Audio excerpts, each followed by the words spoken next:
And we're back, part two. So, getting back to our sexist and racist. Sorry, but that was the impression, and we always go based on impressions. That's the impression you left as a film critic, and you should have known better, especially if you're working for a major publication. Anyway, so this you can find on Variety, I think Variety.com. Turning Red. Cast members, and I quote, cast members spoke up in support of the new Pixar film and its universality following a controversial review from the animated movie that was published in Cinema Blend. The review was pulled offline after being called sexist, racist, and more by members of the press. Cinema Blend managing director Sean O'Connell wrote the review saying that the film's appeal was limited because it's set in the Asian community of Toronto. Quote, I recognized the humor in the film, but connected with none of it. By rooting Turning Red very specifically in the Asian community of Toronto, the film legitimately feels like it was made for director Dami Shi's friends and immediate family members. O'Connell wrote in the since pulled review, which is fine, but also a tad limiting in its scope. O'Connell doubled down on his opinion of the film in a since deleted tweet that accompanied his review. The post read, some Pixar films are made for universal audiences. Turning Red is not. The target audience for this one feels very specific and very narrow. If you are in it, this might work well for you. I am not in it. This was exhausting. The freaking nerve of him, okay? And that is not a shared sentiment. Again, please watch my videos before you comment and watch them all so you don't take things out of context. I loved this film. This man, sorry, you sound like an idiot. And I think it's nominated. It says Turning Red is directed by Dami Shi, who won an Oscar. Oh, she's already an Oscar winner, honey, for animated short film with her Pixar offering, Bayou, or Boa, I think Bayou. The film tells the story of Maylene May Lee, voiced by Rosalie Chiang. Sorry if I'm butchering it. A 13-year-old girl who finds herself turning into a giant red panda anytime she's overcome with emotion. Let me get this straight. You didn't see yourself, so you had an issue with it. You know how many films as people of color we've had to see and live vicariously? Do we go around telling people, I don't see me, so I don't like it? It is exhausting. Who says that? Who says that? And who gives you money? That's what I had a major issue, because this film connected with me on so many levels, and I don't have to be of Asian culture or Asian descent. As a woman, as a human, as a daughter, as going through puberty, being a young prepubescent child, having teenage crushes on these boy bands. You didn't see yourself? Was not Brave taking place in Ireland, and your last name sounds kind of Irish to me? Did you have an issue with that? No. You know how many things Disney have let fly, perhaps even Pixar as well, even though it is streamed on Disney's platform? You've let fly.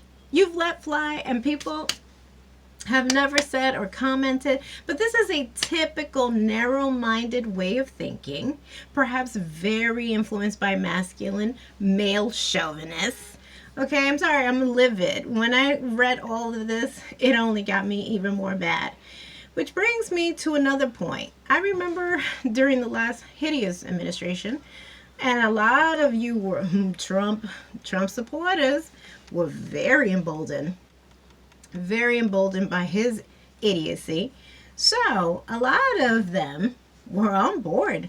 Let's do all this stuff. Let's make all hell break loose.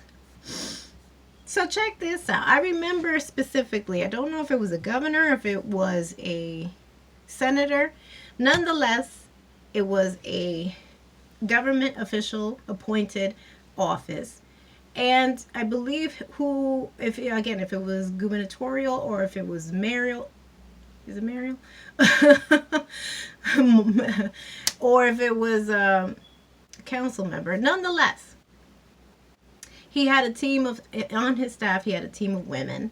And I remember, I don't know if it was like during the process of COVID, he was ordering a number of supplies that are necessary, like toilet paper. That's again, if you're going to be working for X amount of hours, you're going to have to use the bathroom, right? You're going to have to need to wipe if you have an issue, if you're going to the bathroom, if you're eating, the common shared areas like public bathrooms, kitchen, right?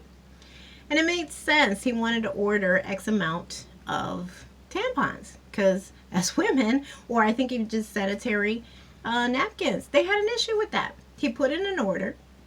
I believe it had to go through Congress and be approved. And he ordered other things, pens and whatever, office supplies. He was denied, and it was because especially the sanitary and the tampons, the sanitary napkins, because it was considered a luxury. It is a human function. It is not something that we can help as women. And I don't put it past that if it was something that was happening to men, it would not even be an issue. Did you know up until maybe till 2021 there was a tax on tampons? Is there a tax on condoms? In fact, aren't condoms distributed, especially in free clinics, for free? It doesn't make any sense. Okay. This is a clipping I found, maryclaire.com. In states like Alabama and Texas, quote, you can grab a Snickers bar from a vending machine tax-free. Did you know that? I didn't know that. But when women need to purchase a tampon or pad for a routine bodily function, like I said, that often causes pain, discomfort, and prohibits many of us attending work or school, these items are not considered necessities of life and are therefore taxed. Because of the tax, women in the United States are estimated to spend an additional $150 million per year on menstrual products just on women. Just women. Just women. If men were to get their period, we would still... We wouldn't be having this conversation. It's exactly what I just said. Reiterates what I just said.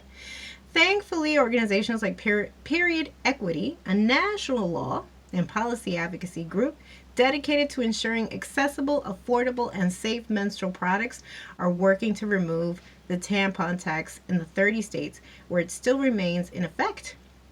In June 2019, they introduced a collaboration with Lola and the women-led period and sexual wellness brand for a coordinated legal advocacy and public engagement campaign called Tax Free Period.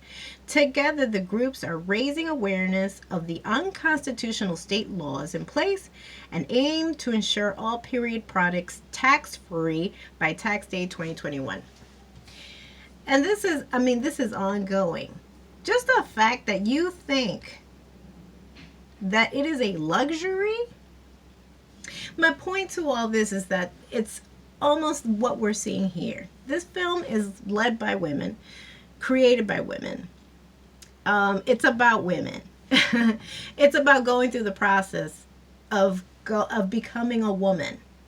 Does anybody have an issue when it came to Big Mouth? And I'm a big fan of Big Mouth. I love Big Mouth, and I love the character of the hormone monster played by Maya Rudolph. That is another suggestion I give to you. But does that show, which again, I know I get it, is intended for adults, and you have some form of relatability through nostalgic purposes, right? It pulls at the nostalgic strings. Oh, I remember. But did it get any reviews that look remotely close to what I just described to you by Mr. O'Connell? No. So that in itself just kind of puts you in the mindset. I don't get it. And films like this, that we need more representation, we need more people of color. This is why it's so important to have people of color in high positions of power, because films like this are very needed. Who are you to totally criticize and poo-poo all over on this film? This film was great, was brilliant. It pulled at the heartstrings. It had family issues. It had relatable issues. And not for nothing, I haven't necessarily seen a whole cast like this since the Joy Luck Club. And that was how many years ago? Maybe Mulan. And that didn't even get nearly as much buzz as it should have. If anything, it was attacked. Again, I just don't get it. And yet things like Brave, Frozen, nothing gets attacked. Put your life on hold and pursuit of a man and pursuit of getting married. Put your life and your dreams, even your own hormonal, development on hold, because it's not considered wholesome or pure. I just don't like that. Did anybody attack Encanto when it came out? That was family oriented. It was based on a Colombian family.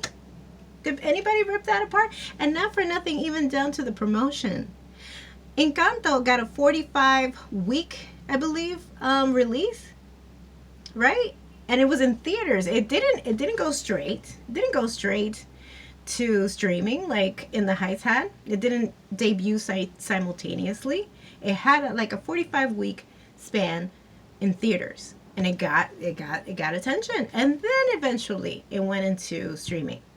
This went straight to streaming, Turning Red. Why? Because she's lesser known, because it's a woman, because it's too culturally based. It's not something that's relatable. How is it not relatable? I don't understand, but this is why people get upset and see the inequalities here that still exist. Just something to take into consideration. Aside from that, the cast is really stellar. Our Mei Ling is played by Rosalie Chiang. Sandra Oh, I love Sandra Oh. She plays Meng's mom. She's done such an incredible work of like films, plays. Again, shame on you if you don't know who Sandra Oh is, but she's an exceptional actress. They got a number of great actors, even down to like so their shaman, who they get to like perform their rituals, so that way she can kind of cast out that incredibly beautiful red panda. I thought he was furry and all cute as all hell. I'm sorry, it was just so drawn so